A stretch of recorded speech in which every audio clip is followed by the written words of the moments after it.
অবকাঠামো উন্নয়ন শিক্ষক প্রকল্পের আওতায় শহীদ কামরুজ্জামান হল নির্মাণের অনিয়ম অভিযোগের প্রেক্ষিতে আমরা এনফোর্সমেন্ট অভিযান পরিচালনা করি। আমরা রেকর্ডপত্র পর্যালোচনা করব এবং সরেজমিনে ভিজিট করব। আমাদের সঙ্গে নিরপেক্ষ প্রকৌশলী রয়েছেন, তাদের মতামতের ভিত্তিতে আমরা আমাদের পরবর্তী ফাইন্ডিংস কমিশনকে জানাবো। আচ্ছা, আপনারা তো এখানে অনেকক্ষণ ধরে আলাপ আলোচনা করলেন, তো আপনাদের তথ্য এবং রাবি প্রকৌশলের তথ্যর মধ্যে কি কোনো অমিল পেয়েছিলেন? রাবির যে প্রকৌশল এবং আপনাদের কাছে যে তথ্য আছে, আপনাদের কাছে ইনফরমেশন আছে বলেই আপনারা এখানে এসেছেন এবং অভিযান চালিয়েছেন, এবং প্রকৌশল আপনাদের যে তথ্য এবং প্রকৌশল অধিদপ্তরের যে তথ্য তার মধ্যে কি কোনো অমিল পেয়েছেন? আমরা ওনাদের প্লিজ আমরা এখন পর্যন্ত রেকর্ডপত্র সংগ্রহ করেছি, রেকর্ডপত্র পর্যালোচনা করে দেখা যাবে সেটা। রেকর্ডপত্র পর্যালোচনা করে আমাদের দেখতে হবে যে অসঙ্গতি রয়েছে কিনা। প্রাথমিকভাবে ধারণা করা যাচ্ছে যে কাজের ত্রুটি রয়েছে। Thank you. মূলত দুদকের একটি টিম আসছে, যেটি হচ্ছে যে আমাদের যে নতুন হল হচ্ছে শহীদ কামরুজ্জামান হল, তার সামনে যে অডিটোরিয়ামটি ছাদ দেওয়ার সময় যে ধস হয়েছিল সেটি বিষয়ে তারা তথ্য নেওয়ার জন্য মূলত এসেছে। তো সেই বিষয়ে তারা একটা লিখিত আবেদন দিয়েছে যে সেটি কোন ঠিকাদার প্রতিষ্ঠান এই কাজটি করেছে এবং কিভাবে এটি অডিটোরিয়ামের ছাদটি ধস হলো সে বিষয়ে যে তদন্ত কমিটি হয়েছিল সেই তদন্ত প্রতিবেদন তারা চেয়েছে, এবং আরও কিছু তথ্য তারা জানতে চেয়েছে ওই ভবন সংশ্লিষ্ট। তো তারা আবেদন দিয়েছে তাদের ডকুমেন্টস নেওয়ার জন্য।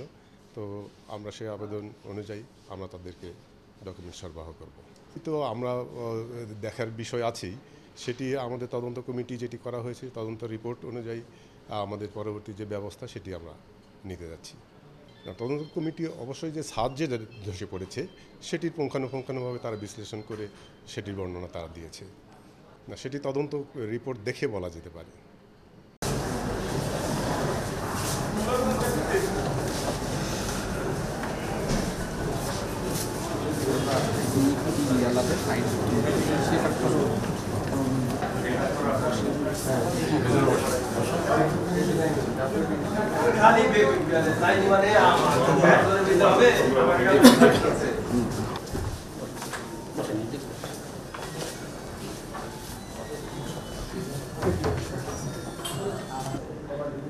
এখন ওই রাবিতে আছি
তুমি সামনে চলে চলো বারবার ভাই।